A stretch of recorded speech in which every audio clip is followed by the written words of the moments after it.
Most conspiracy theories, especially the crazier ones, are meant to discredit the real ones. What's something you know to be 100% true that everyone else dismisses as a conspiracy theory? The art world is largely built around money laundering and tax evasion. This explains a lot of the really simplistic art pieces that sell for millions. You pay $10K for a painting, then give it to a college 3 years later. During that time, it went from $10K to $50K because F you, it's art. So you tell the IRS you donated $50K this year. And you can deduct donations from your yearly revenue and thus pay less taxes. The university plays along because they get free stuff out of the deal. Basically what money laundering is that you invest your dirty money by operating a business and reclaiming your original money via the business's profit in order to avoid taxes. This can be applied to items of value as well. Buy a $100,000 painting that is less money you would pay in taxes, then go back and sell it. K-pop was created by the South Korean government under suggestion from the IMF as an extra exportable industry to fix its balance of payments. It really happened that way. I'm more surprised people or surprised governments get involved in cultural exports.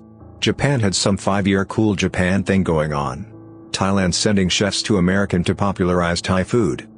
It's a way to win the game, cultural victory. You want tourism and people buying your stuff, so you do whatever works. The government is actually watching everything you do. Now that doesn't mean there is some dude sitting at a computer looking over your internet history. But the government does have tons of information about you on a server somewhere. The paradox is that a lot of people in the government don't know they have it, and the rest don't know what to even do with it.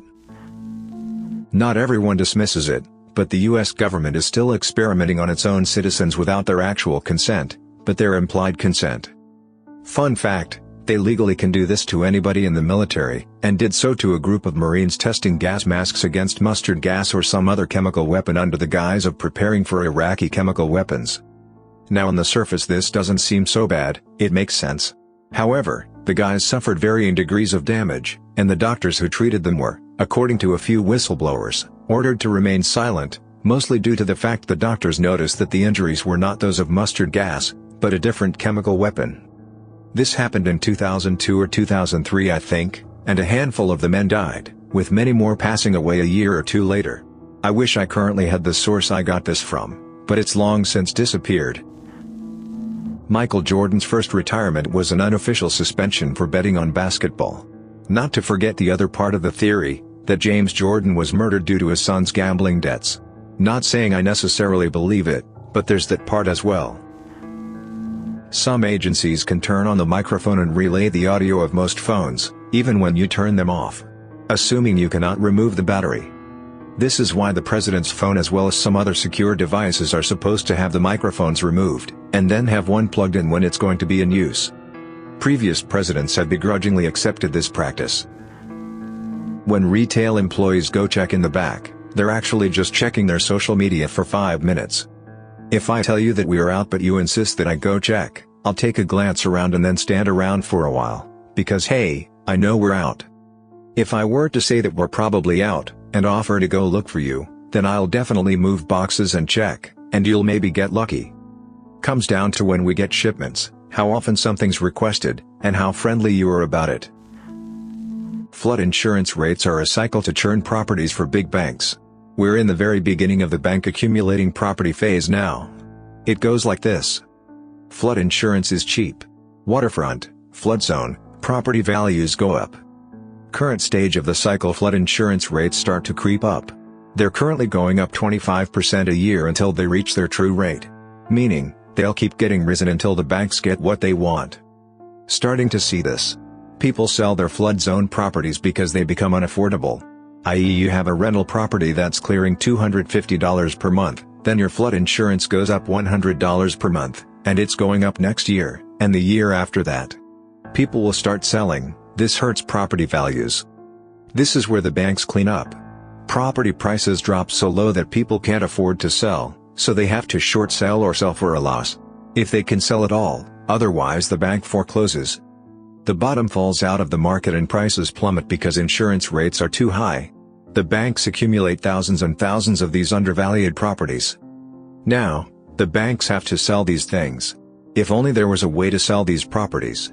Oh yeah, let's reduce flood insurance rates and give the market a boost. This is where the cycle repeats. A couple things to note: the big giant million-dollar homes aren't really affected by this. The owners are usually wealthy enough to afford the flood insurance rates, or own the house outright and don't need to carry insurance. The banks and the government are basically the same entity in this circumstance. A lot of houses in flood zones are huge neighborhoods that just happen to be low-lying, and can be miles away from waterfront. So, poor neighborhoods get hit the hardest by this. There's a cabal of very wealthy and influential psychopaths who control a good chunk of world politics. New members are introduced to, or encouraged by their own peers to partake in, pedophilia. They end up doing that not just because they may be bored with their lives or enjoy hurting children, but also because this team-building exercise in the guise of underage sex parties allows their friends to get compromising material on them. It is an initiation ritual aimed at building trust between everybody involved. If, almost, every member of the cabal has dirt on everybody else, then they surely won't rat each other out. This might also explain why Epstein got disposed of despite having been placed under police custody. Most conspiracy theories, especially the crazier ones, are meant to discredit the real ones. I've heard that the military encourages UFO conspiracies surrounding Area 51, because it's a testing site for experimental aircraft, and they'd prefer the rumors that spread around Area 51 to be complete lunacy about aliens rather than credible sightings of top-secret experimental stealth bombers or whatever. But I've only really heard this as rumors, never really seen any hard proof. The only reason why we are still in the Middle East is to harden our military so that if we go to war with another nation our troops have battle experience. I think this is what Russia is doing with Ukraine now too. Not to forget money. As the biggest weapons exporter in the world, we create a ton of weapons and war is very good business for arms dealers.